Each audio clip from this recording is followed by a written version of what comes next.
Il y en a un dans le bâtiment derrière toi. Bâtiment où?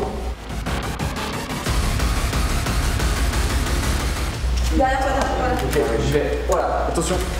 Ils sont là. Attention, il est là au-dessus de toi, au-dessus de toi, au-dessus de toi.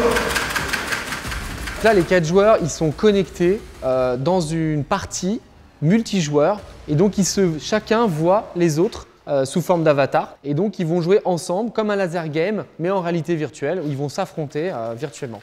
Nous aujourd'hui on a développé un jeu qui s'appelle After H qui est un jeu multijoueur et qui va même plus loin, c'est un jeu e-sport, c'est-à-dire qu'il y a un mode compétitif dans lequel on va jouer en multijoueur sur des maps et on va s'affronter et même faire des tournois comme on peut retrouver dans l'e-sport traditionnel, sauf que là on va le faire en réalité virtuelle.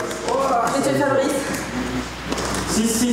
C'est absolument incroyable. En fait, on est dans un jeu vidéo immergé, je vois les autres joueurs, je peux leur parler avec mon casque.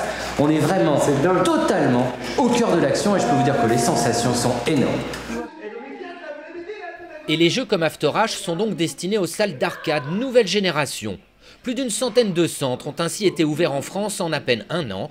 De quoi susciter l'engouement pour des clients généralement âgés de 20 à 35 ans et qui viennent pour passer un bon moment entre amis. C'est flippant là, enfin. Ah ouais, c'est flippant. Mais moi c'est un truc flippant. Eh, ça commence là, ça commence là.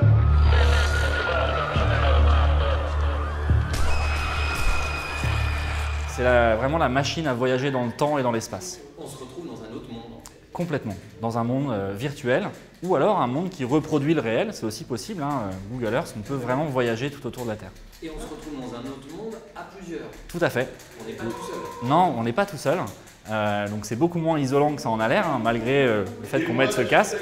Ça nous isole du monde extérieur à nous directement, mais en fait, on y est avec les autres qui sont en train de jouer dedans aussi. Donc on est dans ce monde avec les autres et on participe à un objectif commun. Là, on peut voir, ils se font attaquer par les zombies, ils travaillent ensemble à se défendre, etc.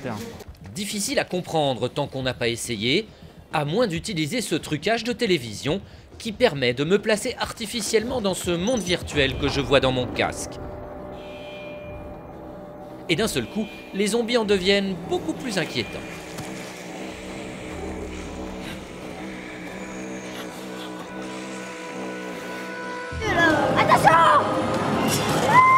Enfin, pour augmenter les sensations, certains centres comme Crazy Park combinent la réalité virtuelle avec des simulateurs dynamiques.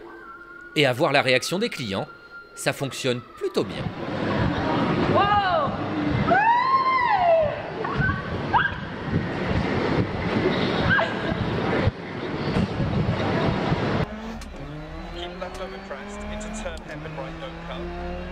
Waouh! Vous avez toujours rêvé de piloter une voiture de rallye? Eh bien c'est possible, regardez! Je suis dans une vraie voiture, avec un siège dynamique monté sur vérin hydraulique. Ça me donne tous les mouvements, j'ai vraiment l'impression d'être immergé dans une course de rallye. Parce que dans mon casque en plus, ce sont de vrais circuits qui ont été reconstitués en images de synthèse.